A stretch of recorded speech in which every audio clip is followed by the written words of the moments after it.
সালামু আলাইকুম, welcome to another new video. তো আমি গত ভিডিওতে দেখিয়েছি যে একটা জবের যে কন্ডিশনগুলো দেয়া থাকে, এই কন্ডিশনগুলো দিয়ে আমরা একটা ইলেকট্রিসিটি বিল তৈরি করব। তো এটা করার জন্য আমি সময় বাঁচানোর স্বার্থে আমি একটা ফরম্যাট করে নিছি। আপনারা এই ভিডিওটা দেখে এরকম একটা ফরম্যাট করে নেবেন। এখানে কিছু নেই, জাস্ট এখানে আপনার সিরিয়াল নাম্বার আছে, নাম, এরিয়া, প্রিভিয়াস যে ইউনিট থাকে আমাদের বিদ্যুৎ বিলের, যেটা হয় যে প্রিভিয়াস একটা ইউনিট থাকে যে আপনি যেগুলো ব্যবহার করছেন, এবং কারেন্ট একটা ইউনিট থাকে। তো প্রিভিয়াস ইউনিট এবং কারেন্ট ইউনিট এটা আমি আমার মতো করে দিছি, আর চাইলে আপনি আপনার মতো করে দিতে পারেন। তো সামনে জিরো নিয়ে আসলে অনেকে আমাকে কোশ্চেন করছেন যে জিরো আসে না, এটার সলিউশন কি, বা দেখা গেল টেক্সট দিয়ে জিরো নিয়ে আসলেও এখানে একটা অ্যালার্ম, একটা সাইন আসে আর কি। তো এটা করার জন্য যেটা করতে হবে, এইখান থেকে যাইতে হবে আপনাকে। এই যে আমাদের এখানে যে দেখেন এখন কাস্টম সিলেক্ট করা আছে। সো আপনার হয়তো অনেক সময় জেনারেল সিলেক্ট করা থাকে, বাই ডিফল্ট জেনারেল সিলেক্ট করা থাকে। তো আমি এখান থেকে জেনারেলে ক্লিক করে একদম নিচের দিকে দেখবেন যে মোর নাম্বার ফরম্যাট আছে, এখানে ক্লিক করবেন।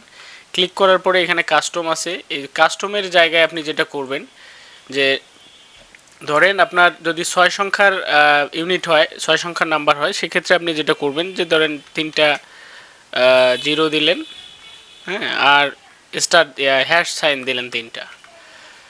এই যে দিয়ে যদি আপনি এখান থেকে ওকে বাটন ক্লিক করেন, আমি এখানে দেখেন আমি দিয়ে দিচ্ছি, যেমন 1 2 3, 3টা জিরো দিচ্ছি, এই দেখেন। তারপরে ধরেন 068 এরকম দিলাম 6 সংখ্যার। তো সামনে আমাদের জিরো কিন্তু আসতেছে, এখানে কোনো সাইন বা কোনো অ্যালার্ম কিছু আসতেছে না। তো আশা করি জিনিসটা বুঝতে পারছেন। তো তো কনজিউম ইউনিটটা বের করার জন্য আমরা প্রথমে ইকুয়াল দিয়ে নিব, দিয়ে আমাদের যেহেতু কারেন্ট ইউনিট তো অবশ্যই বেশি হবে। সো এটাতে ক্লিক করার পরে আমরা প্রিভিয়াস ইউনিটটাতে মাইনাস করে দিচ্ছি, দেখেন। তো current unit minus previous unit, এই দেখেন আমাদের এটা চলে আসছে। সো এটা আমরা ধরে ড্র্যাগ করে দিচ্ছি, যে আমাদের যে ইউনিটটা রয়েছেন সেই ইউনিটটা কিন্তু চলে আসছে। তো এখন আমাদেরকে ইলেকট্রিসিটির যে চার্জ, সেই চার্জটা বের করতে হবে। সেই চার্জটা বের করার জন্য আমরা যদি একটু কন্ডিশনে যাই, তো দেখেন কন্ডিশনে এখানে বলা হয়েছে যে for calculation the electricity charge is 10 per unit less than 100 consume. অর্থাৎ যদি 100 ইউনিটের কম হয় তাহলে 10 টাকা, 100 ইউনিট এবং 200 ইউনিটের মাঝামাঝি হলে 12 টাকা, এবং 200 ইউনিট বা তার বেশি হলে কত টাকা, 13 টাকা, এবং মিনিমাম ইলেকট্রিসিটি চার্জ কত, 200 টাকা। যদি আপনি ব্যবহার করেন তাও 200 টাকা আসবে, যদি 1 ইউনিটও ব্যবহার করে থাকেন বা নাও করে থাকেন তাও কিন্তু আপনার 200 টাকা চার্জ আসবেই। সো চলেন এটা করার জন্য আমরা একদম কন্ডিশনে চলে যাই। সো আমরা এখানে একটা ইকুয়াল প্রেস করি। ইকুয়াল প্রেস করার পরে আমরা যদি আমাদের এই যে ইকুয়েশনে একটা ক্লিক করে আমরা স্পেসটাকে বড় করে নিচ্ছি। সো আমরা এখানে চলে যাচ্ছি। এখানে আসার পরে আমরা প্রথমে যেটা করব যে এখানে আমরা ম্যাক্স করে দিব, ঠিক আছে। ম্যাক্স কত আমাদের 200 টাকা সর্বোচ্চ আসবেই এটা। সো এরপরে আমরা ইফ কন্ডিশন ইউজ করব। এই যে ইফ কন্ডিশন ইউজ করার পরে ফার্স্ট ব্র্যাকেট দিয়ে নেব যে কনজিউম ইউনিট, না সরি, ইলেকট্রিসিটি চার্জ যেটা আমাদের আছে,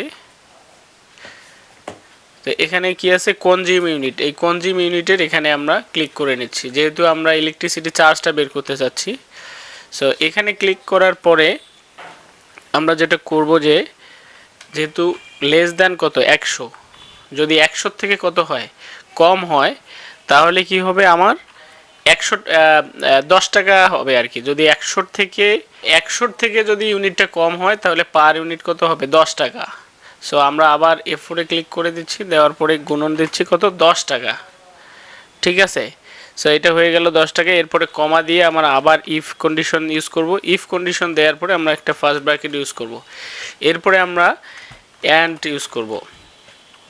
অ্যান্ড ইউজ করার পরে এখন আমাদের যে কন্ডিশনটা আসবে, যে দ্বিতীয় কন্ডিশন কোনটা,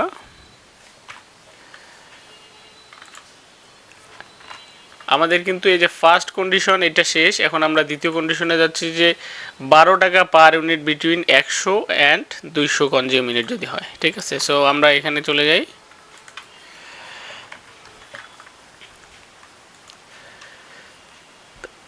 তো এখন আমরা যেটা করব যে আমরা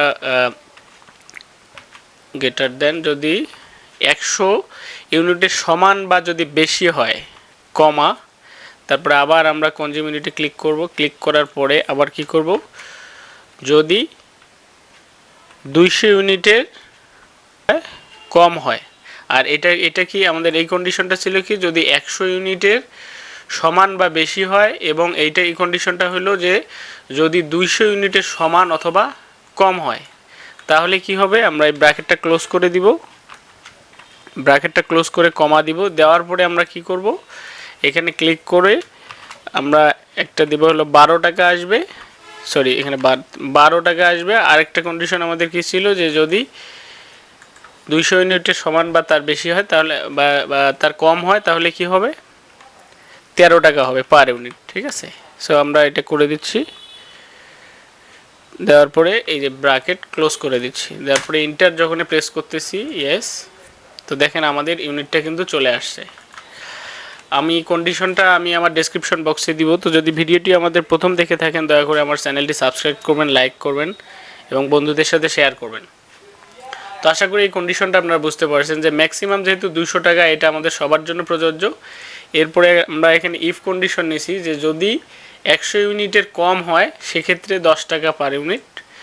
এবং এখানে একটা কন্ডিশন লাগাইছি, যেটা কি 100 ইউনিটের সমান বা বেশি এবং 200 ইউনিটের সমান বা কম। তার মানে এখানে দুইটা কন্ডিশনের জন্য যদি হয়, তাহলে একটাতে 12 টাকা আর একটাতে হলো 13 টাকা।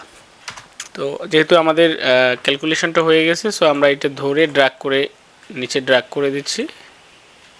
এই যে আমাদের এটা চলে আসছে। এখন আসেন সার্ভিস চার্জ।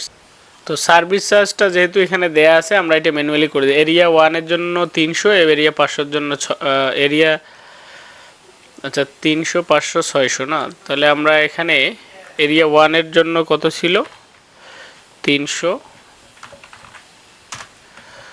তারপরে এরিয়া 2 এর জন্য ছিল 500 এবং এরিয়া 3 এর জন্য ছিল 600। ওইভাবে আমরা এটা বসাই দিচ্ছি আমাদের কন্ডিশন ওয়াইজ।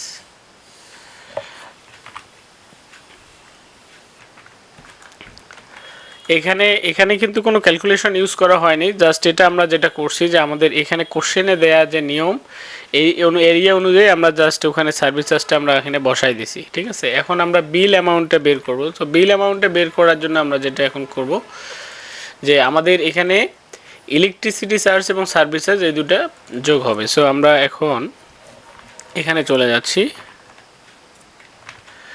আমরা এখানে ইকুয়াল সাইন দিয়ে দিচ্ছি। ইকুয়াল সাইন দেওয়ার পরে, যেহেতু এটা হলো আপনার ইলেকট্রিসিটি চার্জ প্লাস এটা হলো সার্ভিস চার্জ, আমরা এন্টার দিয়ে দিচ্ছি।